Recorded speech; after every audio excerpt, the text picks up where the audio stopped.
A Comissão de Finanças e Tributação, aqui da Câmara, exerce o controle orçamentário e financeiro das propostas em tramitação. Ela avalia se os projetos afetam as receitas ou as despesas públicas.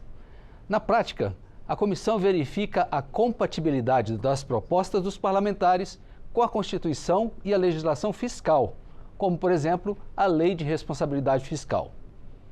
Por tudo isso, a CFT, como é chamada aqui no cotidiano, tem uma posição chave no processo legislativo da Câmara. Eu sou William França e converso agora com o novo presidente da Comissão de Finanças e Tributação, deputado Rogério Correia, que representa Minas Gerais pelo PT. Deputado, seja muito bem-vindo ao Palavra Aberta e parabéns pela comissão que o senhor foi eleito presidente. Obrigado, William. Agradecer estar mais uma vez com vocês aqui no programa. Uma comissão, como você disse, muito importante. A gente costuma dizer que é a segunda comissão mais importante aqui da casa. É a Constituição e Justiça e também a nossa CFT, Finanças e Tributação. Nós temos 48 deputados titulares e 48 suplentes. Pelo tamanho dela, dá para ver essa importância. E muitos projetos, são terminativos na comissão. Então, projetos que têm despesa, que não diz de onde vai sair essa despesa, isso tudo tem que ser lá no lado. Mas também ele cria uma regra, cria um benefício, despesa, mas não diz de onde vai sair. Faz, vamos dizer, bondade com o chapéu dos outros. Então se dá lá um reajuste grande, mas não diz de onde sai o dinheiro do reajuste. E aí, nesse caso, a legislação não permite. Muitos projetos teriam que ser também de iniciativa do próprio executivo e às vezes o deputado faz a iniciativa até para chamar a atenção de um problema que existe real, mas que não dá legalidade. Então, nesse caso, os projetos não são aceitos. Mas tem muito projeto interessante de deputados que são lá aproveitados e que, dialogando com o governo, a gente consegue encaixá-los. Então, nós vamos ter muito trabalho. Agora, tem também assuntos importantes a serem tratados lá. Já tem um que está diz respeito à vida das pessoas. Tem um que está bem no momento agora, que é o recém-chegado projeto que muda a isenção do imposto de renda, Exatamente, que está sendo chamado de reforma da renda. Há muito tempo não se faz um reajuste. Aliás, o presidente Lula fez até R$2.000. Ele era um salário mínimo, o presidente Lula ampliou para R$2.000 a faixa de isenção. Então, até R$2.000. No Brasil, ninguém paga imposto. São 10 milhões de pessoas.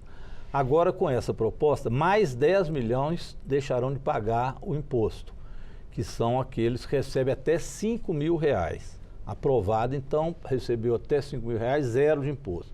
Vou dar um exemplo que é a minha categoria, professores.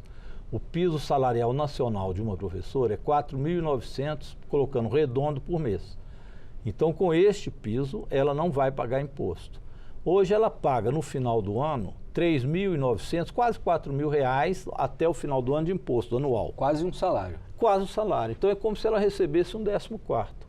Então isso é muito importante, esse projeto que o presidente Lula apresentou. Agora, ele diz de onde vai sair o recurso, porque são bilhões que nós vamos deixar de arrecadar com esses 10 milhões que ficarão isentos.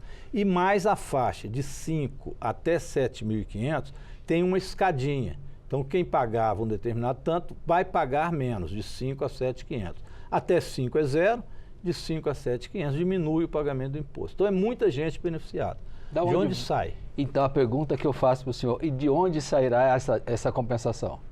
Esse aqui é o debate, porque deputado, né, é claro, ele quer fazer o bem do povo e quer também ter voto, né? Então, isso é ótimo, nós vamos isentar muita gente pagar imposto, mas de onde sai? Está saindo da escala maior, do andar de cima. Aí começa a briga. Então, quem ganha mais de R$50.000 vai iniciar o pagamento de um imposto que vai até 10% quando ele ganhar em torno de R$110.000 por mês. Aí vai chegar a 10%. Então, ele passa a pagar. E principalmente quem não paga, que são chamados dividendos. Aquele que recebe o lucro da empresa em forma de dividendo e não de renda. Isso não é taxado para essa pessoa aqui no Brasil. Então vai passar a ser taxado, descontada a parte que ele já paga no imposto de renda. Então se ele tiver que pagar 10%, mas ele já paga 5%, então ele vai completar mais 5%. Isso vai atingir 140 mil pessoas no total, 140 mil pessoas apenas. E essas 140 mil pessoas vai fazer com que 10 milhões a mais não pague e mais um tanto bom pague menos. Então, faça justiça social. Agora, fazer justiça social, sempre o de cima grita. E nós vamos ter que atender a faixa da população que o presidente se comprometeu com ela, que são os mais pobres, os trabalhadores, e não são só os trabalhadores de carteira assinada, não. Aí entra MEI, entra quem está na economia informal. Se a renda for até R$5.000, já não pagará. Embora esse seja muitíssimo importante, não é um único projeto que o senhor tem em vistas lá, que o senhor já deve estar conversando com os seus pares lá. O que mais a CFT vem aí nessas primeiras ações? Tem um projeto importante que já está lá, que é para regulamentar a Constituição. Aliás, tem vários projetos de deputados que fazem uma discussão sobre a renúncia fiscal. A renúncia fiscal também no Brasil é grande. Hoje é na faixa de 4,8% do PIB. Então é um volume de recurso grande que as pessoas, os grandes empresários estão isentos, setores empresariais estão isentos, não todos, setores. Alguns são justos de você ter essa renúncia fiscal, por exemplo, o Simples para pequeno e microempresário, a Zona Franca de Manaus. Então isso aí está na contabilidade de que é preciso fazer justiça até para que eles continuem existindo. Se você fizer a mesma taxação que faz para os grandes, o pequeno não subsiste. Então isso nós não vamos mexer. Mas tem muitos setores que ganham esse privilégio, vamos chamar assim, e não contribui nem com geração de emprego, nem com outras coisas. Então isso tem que ser revisto. Nós vamos fazer uma revisão, que é o que a Constituição manda, para diminuir de 4,8% do PIB para 2% do PIB. Muita coisa, isso dá um corte grande, que tem que ser feito, se eu não me engano, em 10 anos no total. Então nós precisamos de fazer uma tabela, conversar com o governo, fazer um projeto ajeitadinho. Também não é fácil, que quem ganhou o privilégio de ter renúncia fiscal não vai querer pagar. Mas tudo isso, se você falar, nós temos que fazer ajuste fiscal, porque eles gostam muito de falar em ajuste fiscal. O governo tem que fazer ajuste fiscal, o governo tem que cortar, e corta onde? Eles falam, tira aí da educação, tira da saúde, tira do Minha Casa Minha Vida, tira do Bolsa Família. Para pobre é fácil, né? Vai lá, corta, o pobre não fica nem sabendo como é que foi. Agora o rico está todo dia aqui. Então ele vem e fala, não, pelo amor de Deus, você não pode tirar a minha isenção fiscal. Nós vamos ter que fazer esse debate. Não é um debate simples, mas nós vamos tratar isso também na comissão. Então, são exemplos de projetos importantes que estão lá. E o projeto dos deputados, que eu já disse para eles, nós vamos tratar todos. Tem projeto, a gente nomeia relator, o relator vai ver se esse projeto ele me dá um parecer, tenta ajustar para que ele seja passível de ser aprovado do ponto de vista técnico. É uma comissão muito técnica também. Sim. Despesa tem que ter de onde tira. O senhor está no seu segundo mandato, o senhor já deve conhecer boa parte dos seus colegas, e isso tudo facilita também essa tramitação e essa escolha e essa dinâmica toda, não é isso, deputado? Sim, hoje nós tivemos a primeira reunião da comissão, foi muito boa. A gente discute previamente uma pauta, aprovamos requerimentos importantes, 2 deles eu já estou dando sequência. Nós vamos ouvir aqui o ministro Haddad, vai vir exatamente falar desse projeto, da macroeconomia como um todo, porque a gente quer discutir na comissão também o dia a dia das pessoas, para não achar que a questão de finanças e tributação é algo que não afeta a vida dele. Às pessoas. Mas afeta. Então ali nós queremos que o ministro Haddad venha dizer das medidas do governo para baratear custo de alimento, combate à inflação, geração de emprego que está bem no Brasil, o PIB, que o Brasil também está crescendo, qual a influência disso com o processo inflacionário, como garantir inflação baixa, mas ao mesmo tempo baixar a taxa de juros.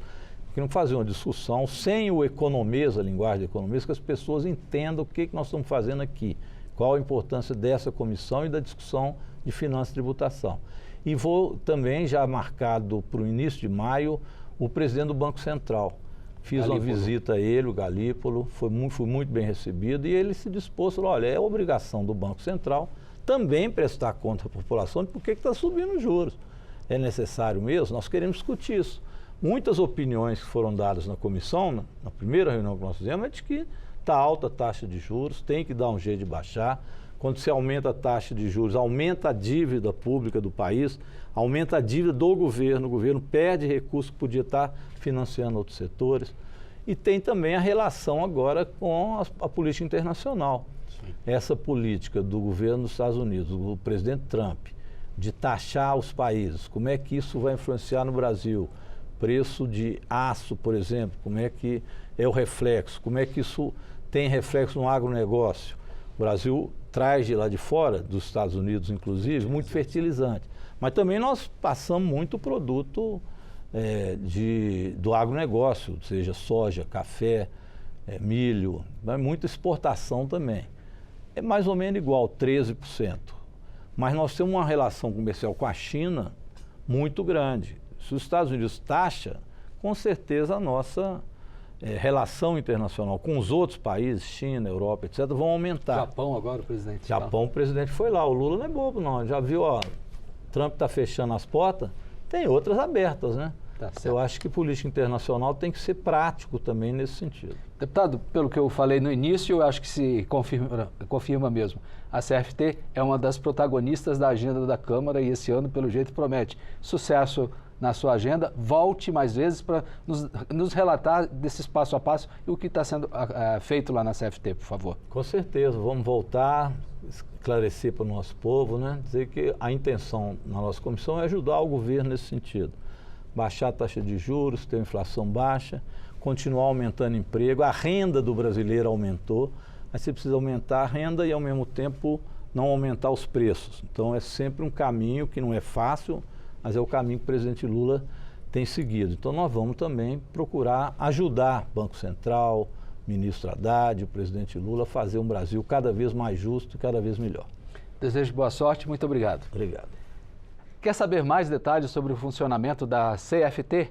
Tema sobre o qual acabamos de falar aqui? Acesse o nosso portal na internet, câmara.leg.br, e também as nossas redes sociais. Para rever e compartilhar essa entrevista, busque o canal da Câmara no YouTube.